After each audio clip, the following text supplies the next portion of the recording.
Magic Tree House, Book Number 47, A Merlin Mission, Abe Lincoln at Last, by Mary Pope Osborne. Chapter 11, Abe Lincoln at Last. Jack and Danny looked around in a daze. They were under the trees near the tree house, standing in the same spot where they'd sipped the potion. The air was chilly but bright. A fresh breeze rustled the branches. "The magic ended," said Jack, stunned. "It ended before we could complete our mission." "I know," said Annie, "and we didn't get to say goodbye to Sam." "I didn't even thank him for the quill pen and the ink," said Jack. "I know. These were his treasures," said Annie. She held up the goose feather and the ink jar that Sam had given them. "Wait, that's so weird," said Jack. "We're looking for a feather, and Sam gave us a pen made out of a feather." Annie gasped. "Look, Jack." She pointed toward the carriageway. A tall man in a dark coat and a high black hat was striding toward the grove of trees. He turned his head as if he were searching for something. "At last," said Jack. "Mr. President," Annie called. She thrust the quill pen and ink bottle back into her pocket and ran toward Abraham Lincoln. "Wait," said Jack, running after her. "What'll we say?" "We'll figure it out," said Annie. "Mr. President." Abraham Lincoln turned and looked in their direction. He froze and stared at them, as if he were both astonished and afraid. "What's wrong with him?" thought Jack. As they got closer to the president, Jack and Annie slowed to a walk.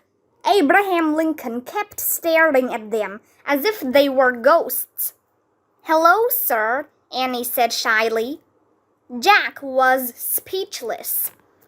The creases in the president's face gave him a deeply worried look. His gray eyes stared at them without blinking. "So it is you," he said in a hushed voice. "Tad told me your names, but I could not believe it might really be you." "What do you mean?" Annie asked. "You don't know who I am?" he said. "You're Abraham Lincoln," said Annie. "President of the United States." "Yes, but I spent the day with you once long ago," said the president, "and you vanished right before my eyes." "We did?" said Annie. "Outside our log cabin in Indiana," said the president. "Indiana?" said Jack. "Yes, it was the day my father brought my stepmother home, and my new sisters and brother." Oh, said Annie. "What?" said Jack. "You were Sam," said Annie. "You were Sam?" said Jack. He couldn't believe it. The president nodded.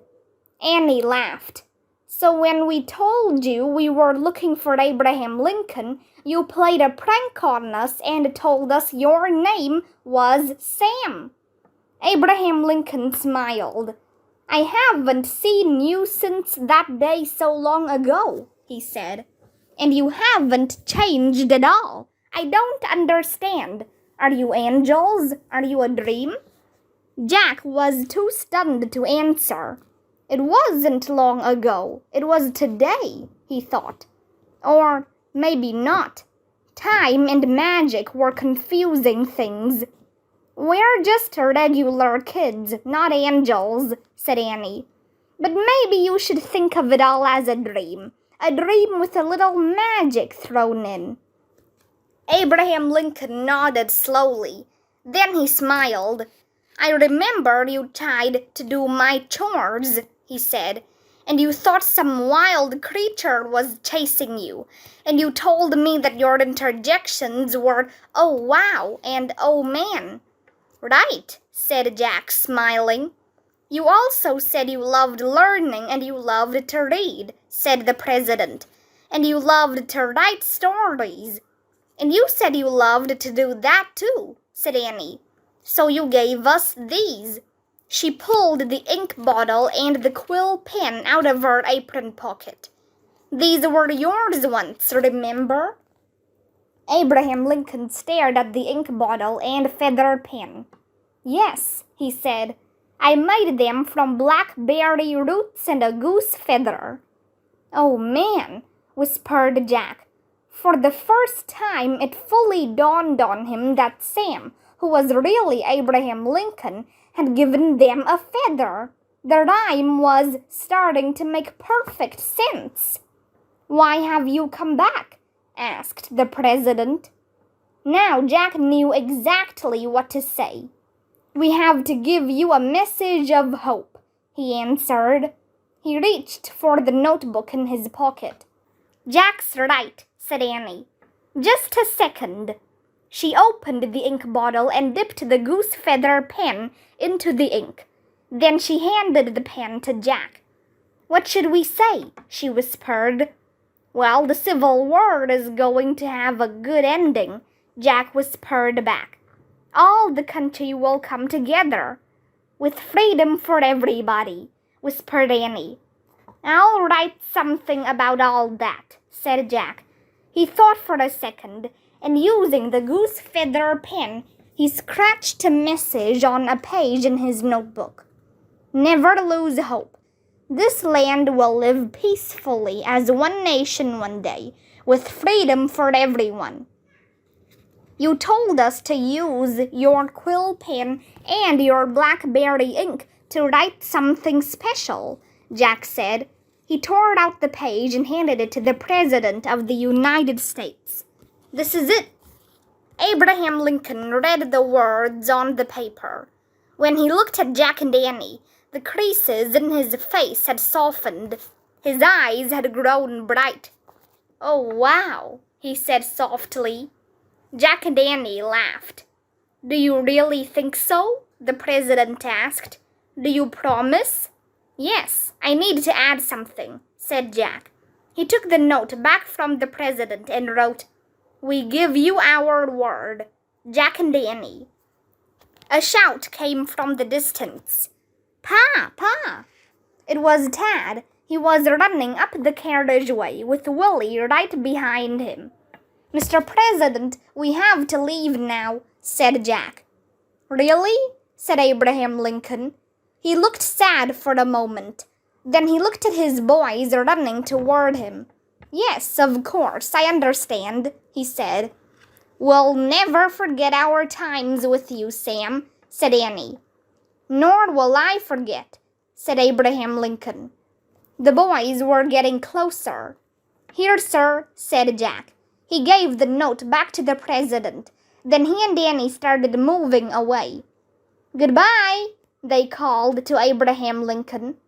The president waved and put their note in his pocket. Then Jack and Annie quickly climbed up the ladder. Inside the tree house, they looked out the window. They saw Abraham Lincoln hurrying to meet his boys. When he caught up to them, he wrapped his arms around them both. They were all laughing. Abraham Lincoln's a good dad, said Annie. Yeah, said Jack, smiling. Well, we'd better go now, before Tad tries to take the tree house away from us. Annie laughed. He'll be pretty surprised when he discovers it's disappeared, she said. She picked up the Pennsylvania book and pointed to a picture of the Frog Creek woods. I wish we could go home, she said. The wind began to blow. The treehouse started to spin. It spun faster and faster. Then everything was still. Absolutely still. Chapter 12. The Feather of Hope. A spring breeze was whispering through the trees. We're home, said Jack. They were back in Frog Creek, wearing their own clothes again. Jack looked in his backpack and pulled out their book on Abraham Lincoln. Annie reached into one of her jacket pockets. Good, they're still here, she said. She took out Abraham Lincoln's gifts, the bottle of blackberry ink and the goose-feathered pen. Cool, said Jack. Before we go, I want to look in our book and see if there's a picture of Willie and Tad, said Annie. She took the book from Jack and checked the index. Yes. Then she turned to a page on the Lincoln children. Annie read for a moment. Then she whispered a sad, "Oh no." She closed the book and put it down. She looked terribly sad. What's wrong? What did you read? Said Jack. I just read that Willie died of typhoid fever in 1862, said Annie. Oh no, said Jack. That was the year after we met him. Poor Abraham Lincoln, said Annie. Poor Tad, said Jack. Yeah, he really needed Willie, said Annie. And then Tad will lose his dad just 4 years later, said Jack. President Lincoln will get assassinated. I know, said Annie softly. Jack didn't know what to say. He felt like the wind had been knocked out of him. All his annoyance at Tad disappeared. He wished he'd been kinder to him. It doesn't make sense, does it? Said Annie. I guess that's why hope is such an important thing, Jack said. What do you mean? Said Annie. We can't explain why sad things happen, Jack said.